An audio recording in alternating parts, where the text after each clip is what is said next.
ஒரு தேரரின் பூத உடலை முஸ்லிம்களும் ஒன்று சேர்ந்து எங்கதான் எடுத்துச் செல்கின்றார்கள் என்று பார்க்கின்றீர்களா?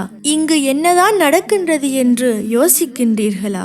நானும் பார்த்து வியந்த இந்த ஆக்கத்தை கவனமாக செவிமடுங்கள், நீங்களும் வியந்து விடுவீர்கள்.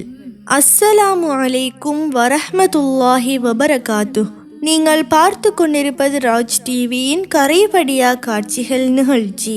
முஸ்லிம்களுடன் மிக அந்யோன்யமாக பழகி இன நல்லிணக்கத்திற்கும் பாடுபட்ட பரதனியே சந்தரதன தேரரின் மறைவு. பூத உடலை சுமந்து சென்று இறுதி மரியாதை செலுத்திய பிரதேச முஸ்லிம்கள். கனேகந்த ரஜமகா விகாரையின் பிரதம தேரர் பரதனியே சந்தரதன தேரர் முஸ்லிம்கள் அதிகம் வசிக்கும் கண்ணுத்தோட்டையில் இன நல்லிணக்கத்திற்கு மிகவும் பாடுபட்ட ஒருவர். சமூகங்களுக்கு இடையில் ஒற்றுமையையும் மதங்களுக்கிடையிலான நல்லிணக்கத்தை வளர்ப்பதற்காக பாடுபட்டவர் என்றே பிரதேசத்தில் அதிகம் அறியப்பட்டவர்.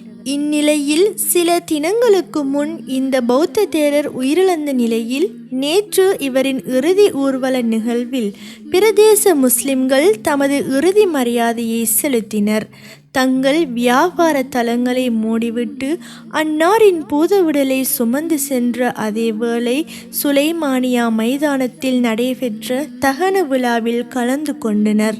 69 வயதான சந்தரதன தேரர் டிசம்பர் 4 அன்று காலமானார். கருணை மற்றும் பரஸ்பர மரியாதையை விட்டு சென்ற ஒருவர் எனவும் சமூகங்களுக்கிடையில் பிணைப்பை கட்டியெழுப்ப அவர் மேற்கொண்ட முயற்சிகள் மிகவும் இன்றியமையாதது என பிரதேச மக்கள் தெரிவித்துள்ளனர். ஒற்றுமை மற்றும் மரியாதைக்கு மதிப்பளிக்கும் வகையில் கண்ணத்தோட்டையில் உள்ள பரதனியே சந்தரதன தேரர் அவர்களின் இறுதி ஊர்வலத்தில் பிரதேசத்தை சேர்ந்த பெரும் தொகையான முஸ்லிம்கள் கலந்து கொண்டு தங்கள் மரியாதையை வெளிப்படுத்தினர். இந்த ஆக்கத்தை முகநூலில் பார்த்தவுடனேயே உங்களிடம் பகிர்ந்து கொள்ளலாம் என்ற ஒரு எண்ணம் எனக்கு தோன்றியது. உண்மையில் நாம் இந்த நாட்டில் இலங்கை மக்களாகவே வாழ்ந்து கொண்டிருக்கின்றோம். நமக்கிடையில் எந்த இனவாதமும் இல்லாமல் தான் வாழ்ந்து கொண்டிருக்கின்றோம். மதங்களுக்கிடையில் இனவாதத்தை உண்டு பண்ணுவது அவ்வப்போது அரசியல் தேவைக்காக அரசியல்வாதிகள்தான். இதனை நாம் பலவிடுத்தம் ஞாபகப்படுத்தியும் இருக்கின்றோம்.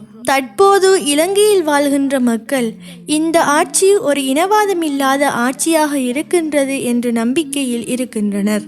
இதே போன்று நம் நாடு இனவாதம் இல்லாத ஒரு நாடாக முன்னேறி செல்ல ராஜ் டிவி சார்பாக இறைவனை பிரார்த்திக்கின்றோம். இது போன்ற அழகிய முக்கிய தகவல்களை தொடர்ந்தும் பார்க்க எமது ராஜ் டிவியை சப்ஸ்கிரைப் செய்து அருகில் இருக்கும் பெல் ஐக்கனை கிளிக் செய்யுங்கள். ஜஸாக்குமுல்லாஹு ஹைரா.